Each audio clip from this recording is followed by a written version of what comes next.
dignitaries of the dais, ladies and gentlemen. நான் தமிழ் கலந்த ஆங்கிலத்தில் பேச போறேன், mostly ஆங்கிலம், because the subject is a little technical.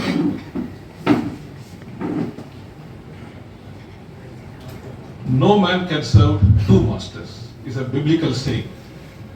The full quotation is, no man can serve two masters, for either he will hate the one and love the other, or else he will be devoted to one and despise the other. Saint Matthew. Now, unfortunately, the state universities in India have not two masters but three masters. One is the state government, of course. They depend on the state government for funds, land, and all other kinds of support.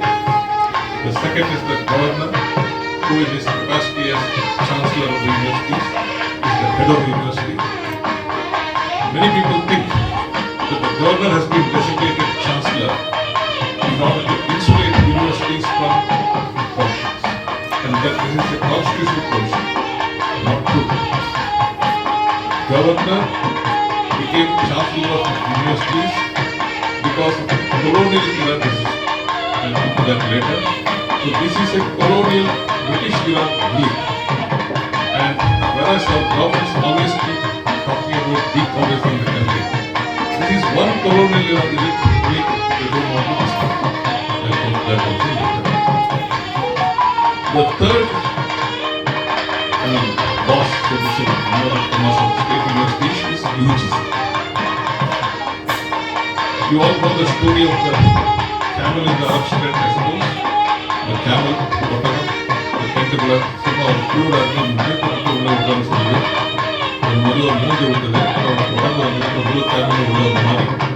UGC kade ade maathu. Like the camel in the Arab tent. The UGC has been over the years making a large number of inclusive regulations, voluminous regulations, and it has effectively reduced universities to the status of affiliated colleges. The UGC's mandate is to coordinate and maintain minimum academic standards. ಅದಕ್ಕೆ ಸಮಾನವಾದ regulations ಕೊಟ್ಟರೆ ಯಾರು follow ಇಲ್ಲ. Instead, if you read the UGC regulations, only 10% proper will be academic regulations. 90% will be about administrative matters, governance matters, pay scales, leave, increments, age of superannuation, pension, all kinds of things. These are not, these are beyond UGC habit, but most of the regulations are like this. So the question that arises is, are all UGC regulations binding or only academic UGC's academic regulations? Say in part and come to later. So as I said, there are three types of, state universities have not one masters, but three masters. And this is not a very happy arrangement. Now this shows the number of universities and colleges in India. At the time of independence in 1947, India had just 20 universities and 496 colleges. Now we have something like 51,000 colleges and 1,400 universities, and the numbers are going up and up. Now if the university wants to nominate it for each of the universities in the country, it has to nominate something like 1,400 nominees as of today. Maybe the same person can be for more than one university. இதே தான் பாதி வேலை இந்த யூஜிசியில் உட்காந்து academic regulations இல்லாமல் இந்த யார் எந்த யூனிவர்சிட்டிக்கு யாரை நாமினேட் பண்ணலாங்கிற இந்த வேலை தான் பண்ணிருக்காங்க. Because the numbers of universities are growing year after year.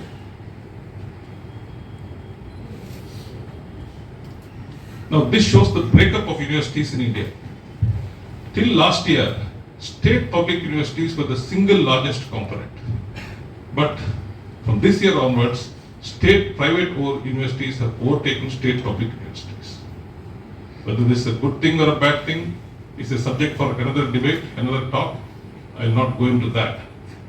But one thing is definite, states are not spending as much on public universities as they should be doing. And I don't fully blame the states in this regard, because state universities are not fully under the control of state governments. நான் எதுக்கு பணம் செலவு பண்ணி அப்புறம் governor அதை அந்த states universities நடத்தி போறதுனா நாங்க எதுக்கு செலவு பண்ணணும் அப்படிங்கிற ஒரு ஸ்டெப் பதலி ட்ரீட்மெண்ட் கொடுக்குற ஒரு மனப்பான்மை ஸ்டேட்ஸ்க்கு கிட்ட இருக்கு. One of the USA has got 55 universities or institutes as per Times Higher Education ranking and 38 as per QS rankings. UK 25-27, Australia 10-15, Canada 8-11, Germany 29, Japan 5-10, India 0-2. Okay? And the our countries, they contribute nearly 120 of the 200 top ranks. Top 200 ranks, 120 are from these 6 countries. The Times Higher Education, one Indian university or institute put Indian Institute of Science, Bangalore, figures in ranking, they group it after 200, and 200 in the group, 201 to 250, Indian Institute of Science figures first. Anna University, I think, figures somewhere between 401 and 500. Okay? In the QS rankings, there are only 2 Indian universities or institutes. One is IIT Delhi, IIT Bombay 118 and IIT Delhi 150. Indian Institute of Science is some 211, IIT Madras is quite below. So what does this show? நீ இவ்வளவு நெருங்கி பிடிச்சி எல்லாரையும் பிடிச்சி இவ்வளவு வால்யூம்லெஸ் academic ரெகுலேஷனை போட்டு தமிழை சொல்றதுல நீ என்ன கிழிச்சான்னு சொல்லலாம். நீ ஒண்ணுமே பண்ண கிடையாது. So there is definitely a problem here. Okay. Now, if you look at the university systems that these 6 countries have, the universities there enjoy a lot of autonomy. They enjoy a lot of autonomy. For example, in the universities of Oxford, Cambridge, and Edinburgh, many others also, the chancellor is usually a respected figure, public figure, not necessarily an academician, but a respected public figure. He is elected by the university bodies and by the alumni. All Oxford University alumni, wherever they may be, they vote. The idea is alumni have a vested interest, they have a stake in the university. If you Madras University படிச்சவரானா நம்ம university நல்லா பண்ணணும்ங்கற ஒரு எண்ணம் உங்களுக்கு இருக்கும். So the chancellors of Oxford, Cambridge and Edinburgh universities are elected by the university bodies and by the alumni association. The chancellors of universities like Birmingham, Leeds, they are appointed by the executive council or the syndicate or governing body, board of governors. They are appointed, or Periyala Party, they are appointed. Complete freedom is given to the universities. Okay? Similarly with vice chancellors. Vice chancellors are called presidents in some countries. In USA, Canada, vice chancellor is called president. In Australia, in other countries, they are called vice chancellors. Vice chancellors are also appointed by the executive council or board of governors. Now, Indian universities, only the vice chancellor is appointed from outside. He is either appointed by the president in the case of central universities or appointed by the governor in the case of state universities. All other officers, staff of the university are appointed by the executive council. Ange enna pandran, vice chancellor kuda is appointed by the executive council, and they don't seem to be any the worse for it. They're all doing quite fine. Okay? Now people will say adala nama uruk seriya varadunga. Inge orade sodakuronanga. Our universities are quite old. Madras University was started in 1857. When will you grow up? I mean, you must have heard the story of Peter Pan, the boy who never grew up. Our universities are not a Peter Pan mari. They just don't seem to grow up. And we don't want to give them the freedom also.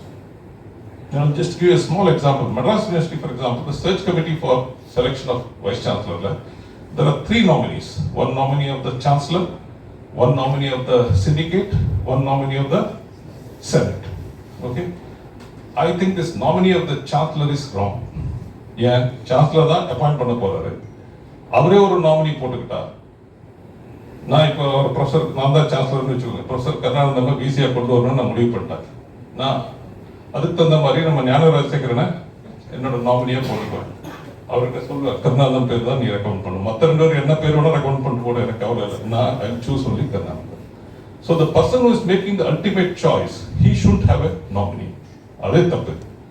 Chancellor should not have a nominee. Okay? So இப்போ இருக்கிற system chancellors nominee, syndicate nominee and senate nominee. இப்போ முந்திரி கொட்டை மாதிரி நம்ம UGC உள்ள வந்துட்டு அந்த செனட் நாமினி டிஸ்பிளேஸ் பண்ணி யூஜிசி நாமினி அங்க சேர்த்து அப்படின்னா இதுல என்ன ஆகும்? Central government indirectly will have two nominees, one through the chancellor, one through the UGC. State has no nominee, and if you call syndicate nominee as a state nominee, state has only one nominee. And that's what the controversy about the UGC regulation is all about. Now, this is, Tamil Nadu is comparatively better. West Bengal na paatha, our universities la.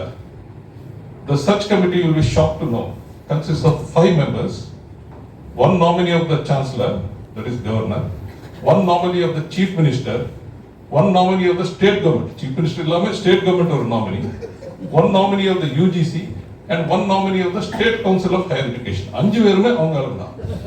ஒரு nominee கூட from the university body கிடையாது. No, this is not a system which is conducive to academic independence, academic autonomy, or academic freedom, academic growth. இந்த மாதிரி எல்லாம் வச்சுட்டு பண்ண முடியும். So the point I'm trying to say is, நம்ம UGC regulations நம்ம எதிர்க்கணும். கண்டிப்பா this 2025 UGC draft regulations are atrocious according to me. They have to be opposed. But we should be clearer of our larger goal. The larger goal, I'll explain why, is first, governor should not continue as chancellor. Second, in the selection committee, search committee, there should be more and more representation for university bodies, as in Oxford, Cambridge, Melbourne, Harvard, and less representation for other fellows, outsiders. These are the two larger goals that we should move towards. Summa the UGC 10th draft பத்தியே பேசுனீங்கன்னா நீங்க அந்த பெரிய கோலை மறந்த மாதிரி ஆகும்.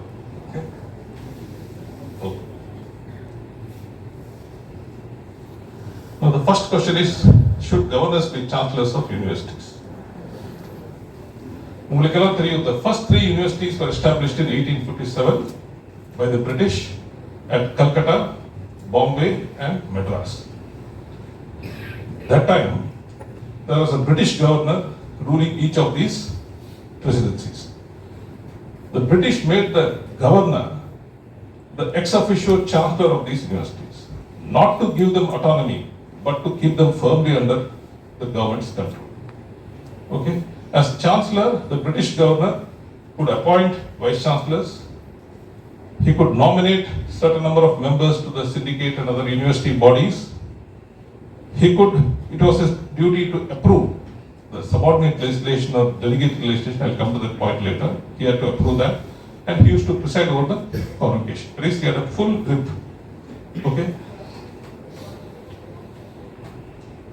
Now, independence ka problem. When you are a democracy and a federal country, this model of governor as chancellor should have been given up. நம்ம ஆளுங்க அதில் கோட்டை விட்டாங்க. One reason for this was, from 1947 to 1967, Congress was in power both in the center and the states.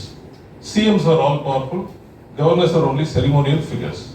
So they didn't really feel the impetus or the urgency to amend the university acts to make somebody else the chancellor in the place of governor. சரி இருந்துட்டு போட்டுமே, governor தான் சும்மா இருக்காரு அப்படியே இருந்துட்டாங்க. But 67 அப்புறம், after 1967, the political landscape in India changed, as you all know. The ruling party or coalition in the center was often different from the parties ruling in the various states. So friction between center and states became common. The governor, instead of being